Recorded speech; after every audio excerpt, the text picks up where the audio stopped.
Hello, people. Good work. Every time you're going to be listening to this podcast, it's your favorite podcaster, your favorite okay, that would probably be a lie, but your soon-to-be favorite coach and your amazing personality, Coach Worship. And today we're going to be talking about a register it seems I am lord of. I'm talking about no other register but the falsetto register.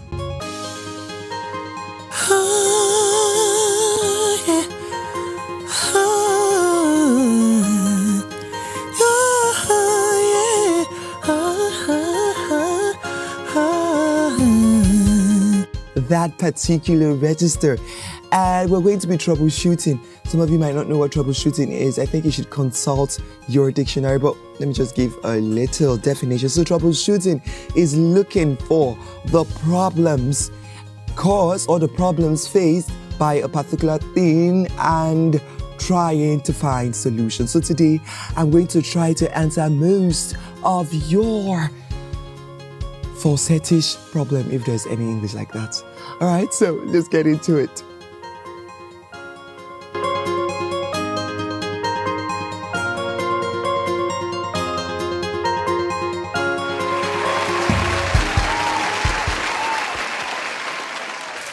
Falsetto can be a very scary register to explore.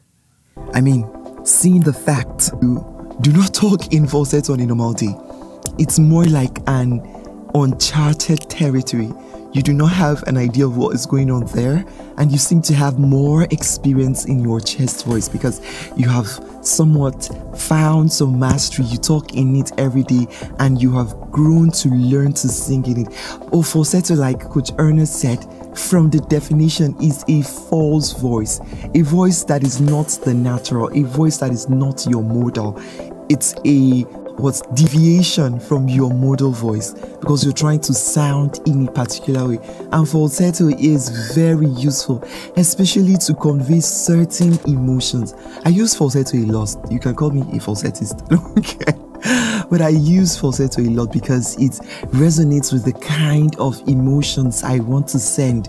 I think you need to learn about sending because at the end of the day, a good singer is not necessarily assessed by how much they can do a lot of techniques, but how much emotions they are able to convey when they sing. Because at the end of the day, it is the emotions, people, that gets through to the souls of people, not just the technique. So if those techniques is directed to pass out that information, then you are a good singer. That's my own definition of who a good singer is. So back to falsetto. So falsetto helps me resonate.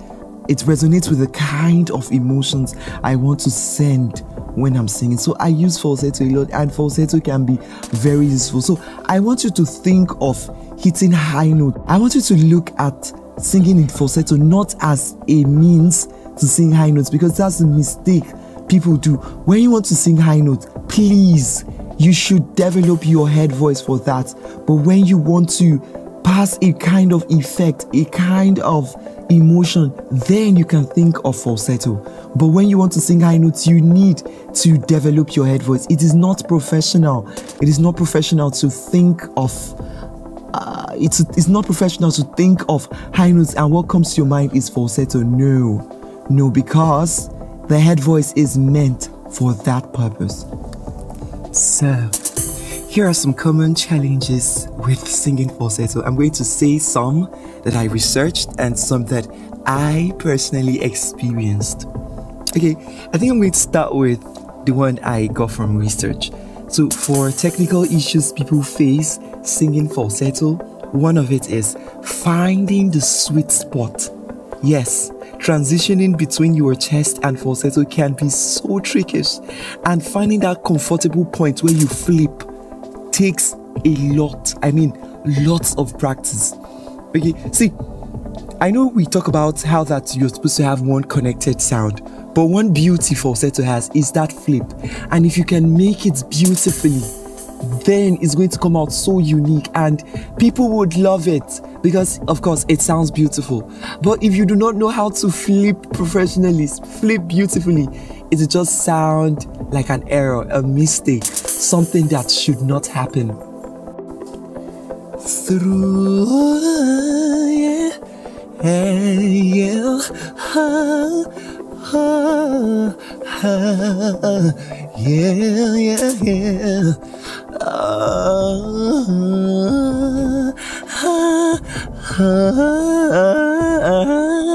Yeah, yeah. Ooh. Yeah, I'm doing that intentionally. I'm doing the flips so you can hear them. Falsetto flips for me are better on the oohs and e's. So every time I sing, I try to find those places where there are oohs and e's and try to strategically place my flips there. So I'm talking about through, and I'm like through, through, through, through. He saves, he saves. From that he, I transition into the falsetto. Mind you, remember your definition of what the falsetto is. It's that breathy sound, not the sharp sound, but the breathy sound. Yeah, so putting that in mind, I can also push my chest voice upward. I'm not saying beyond its limits or beyond its transition point, but in a way to make my flip very obvious.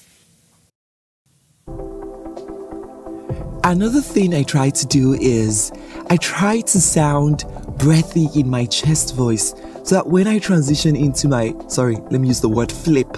When I flip into my falsetto, it's not too abrupt.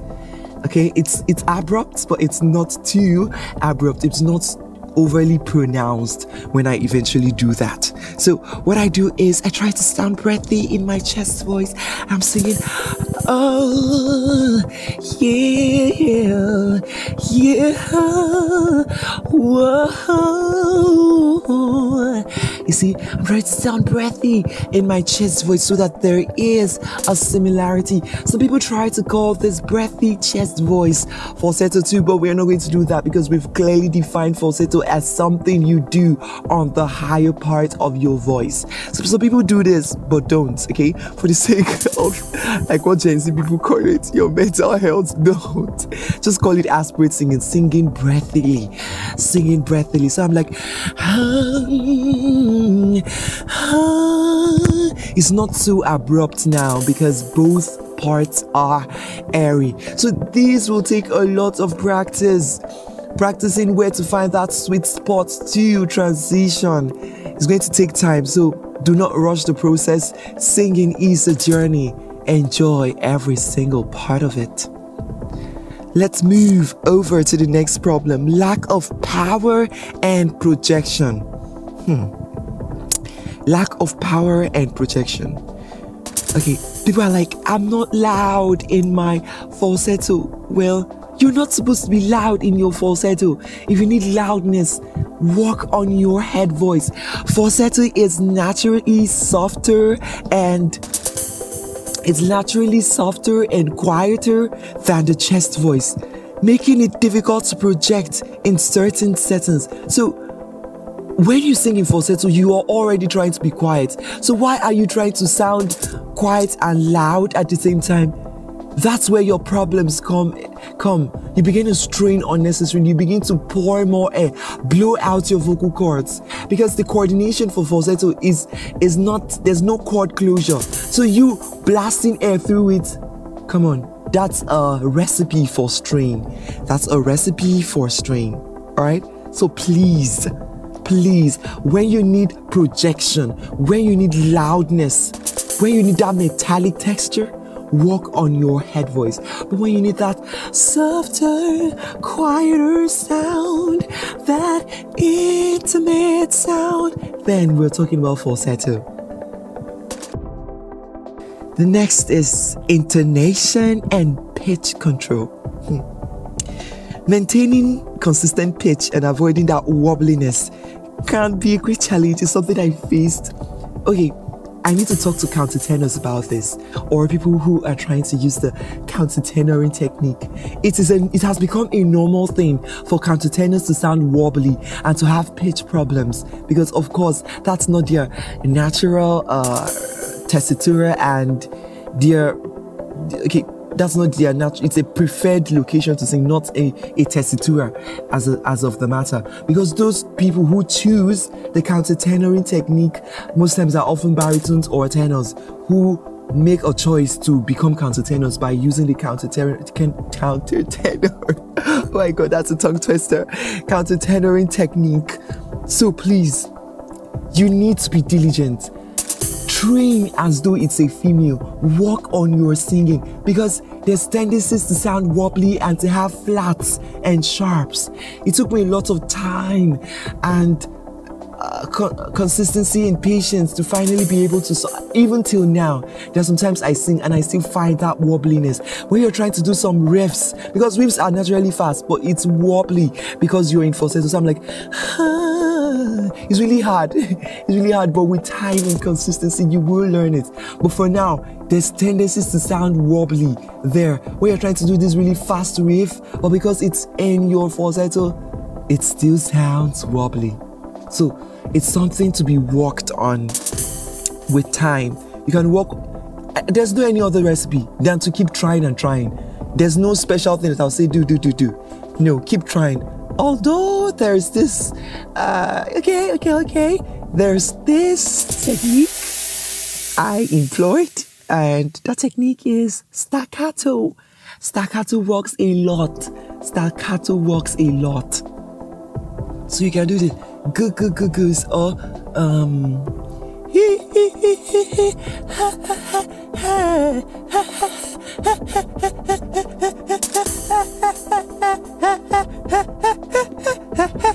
you can use it to work up your skill.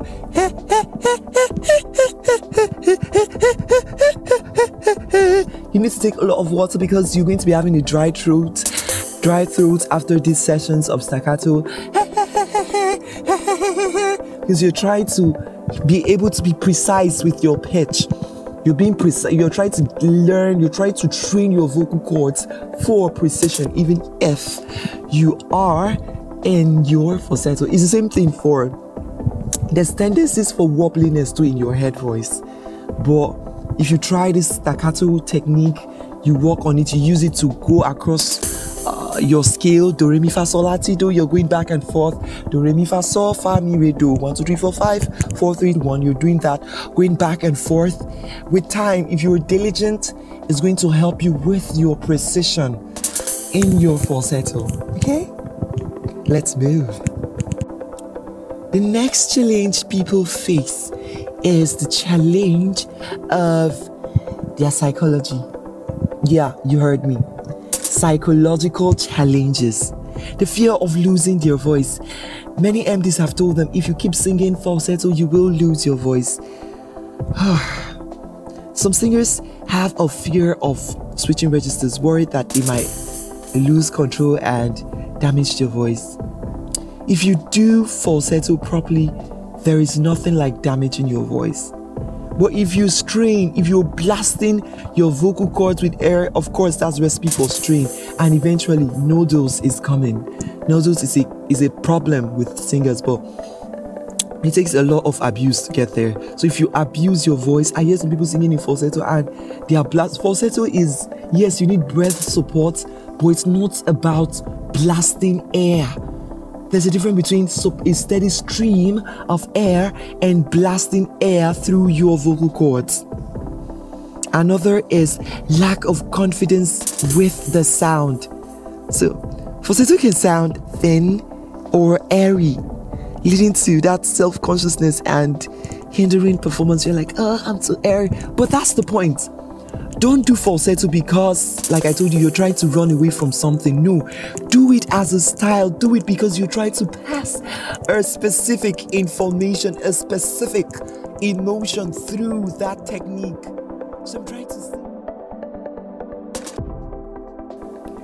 Hello guys, so I was enjoying this class so much.